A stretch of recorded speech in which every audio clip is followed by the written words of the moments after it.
I have always been interested in the subject of critical thinking. That's one thing I'm happy I had. Um, it's maybe a trait that I had, or maybe something I was born with. I have always been curious. I have always had a lot of curiosity. So I always wanted to learn, how do I become a more critical thinker and not just follow what I see on TV or take everything as face value. Like I just being told on TV or by other people. And as I dive more into this topic, I have learned that a couple of things that I'm going to share with you.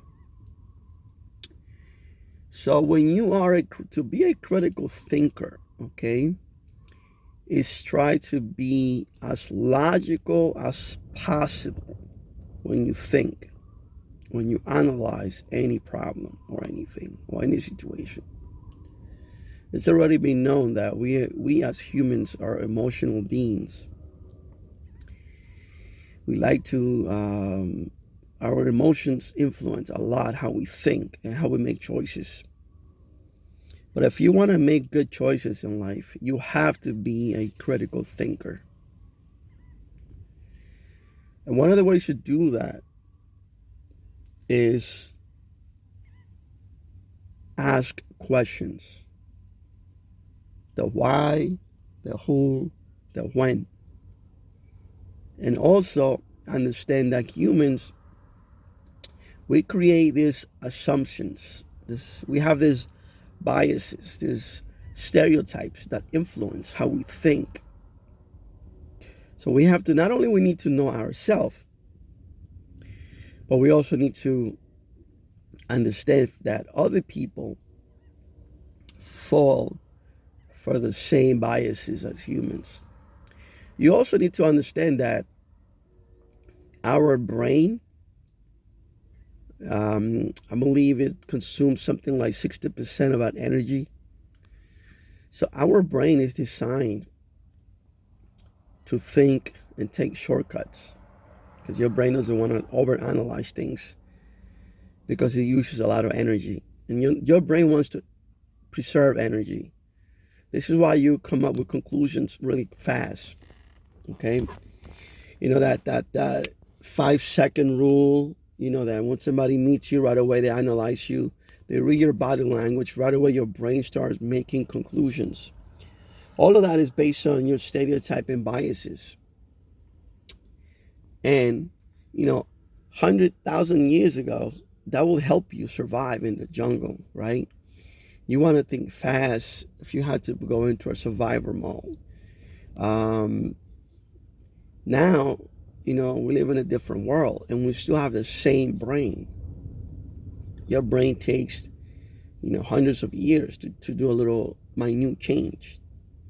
So what you want to do is you better make sure that when you make choices, when you make decisions, that your own biases are not influencing you. And whoever's making choices for you, or whoever you are analyzing,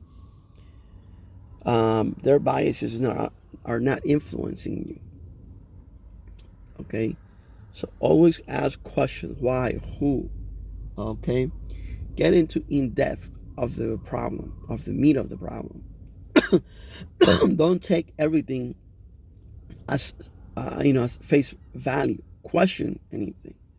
Is there an agenda behind this? You might see somebody on TV.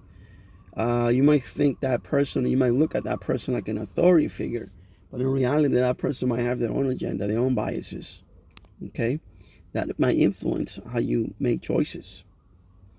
This is why you need to look at different sources and analyze and make your own research. So you're made the right choice for yourself and your family. Because if you just follow TV, understand that TV and every source, source from the media or anything like that. They're gonna have their own biases. They're gonna have their own agenda behind. So you need to question everything and analyze all the data before you make a choice. Okay? So for instance, let's say you wanna date a girl, right? You see a girl, she's beautiful. Right away, your brain, wants to make babies because that's your survival mechanism is kicking in. You see that person is healthy, apparently looks healthy, it's beautiful. You might find that person attractive, but then your brain right away want to kick in and say, hey, I want to have sex with this person, right? And then you might end up having sex, impregnating the wrong person, and then later on finding out that you made a huge mistake because maybe that person had other issues that you weren't aware of. Maybe that person was an alcoholic or a drug addict. Maybe had a lot of family baggage. Maybe we grew up in a broken family. All that is going to influence you, and all that it's going to bring headaches into your life. But then if you overlook all of that and just focus on her body, you're going to make a huge mistake because you're only focusing on one thing, her looks. This is why a lot of guys fall in this trap that they'll meet a girl, she's gorgeous, she's beautiful, especially if they haven't they haven't had enough experience with other women. They might meet this one girl and say, oh my gosh, she's beautiful, right? But little they know is that this person could be a huge headache for them. She could bring all sorts of problems into your life.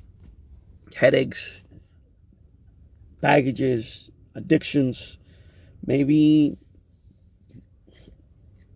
even issues,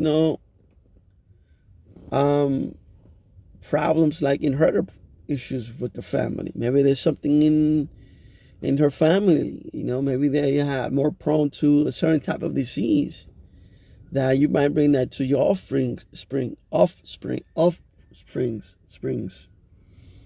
Do you really want that? I'm not saying to treat anybody bad, but when you have kids, that's a serious choice you're making. So you want to look at everything from every angle. Are you making the right choice for you and your family? Are you having the kids with the right person? This person is going to be good she's going to nurture your kids. She's not, that she has good family values, things that you can relate to, things that you guys both relate to. Maybe you are more conservative. Maybe she's more towards liberal. And then maybe you guys going to have huge disagreement raising that child, right? Or the opposite. So I'm not saying that one is right and one is wrong. I'm just saying according to your own values, you might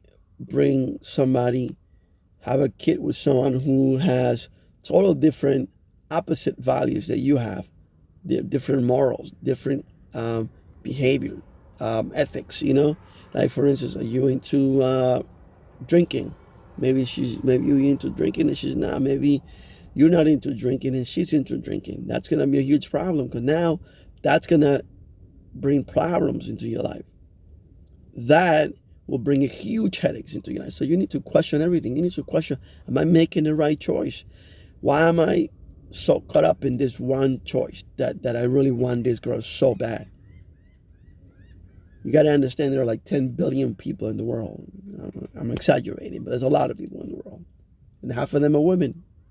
Right? So not only that, but even with business, you might see, they have this thing called a shining object syndrome, right? You might see somebody doing one thing and it's making money, and you might think, man, I want to do the same thing, right? And you might fall for that, right? You see a lot of that on social media. People selling you their lifestyle. But that's what you see on social media. But in reality, maybe it's different. They live in a different world. And then you're falling for that shining object syndrome. Right? You want to do that because they're selling you that you think you're going to make $1 million in one day. Remember, it's all fake. and then you fall for that.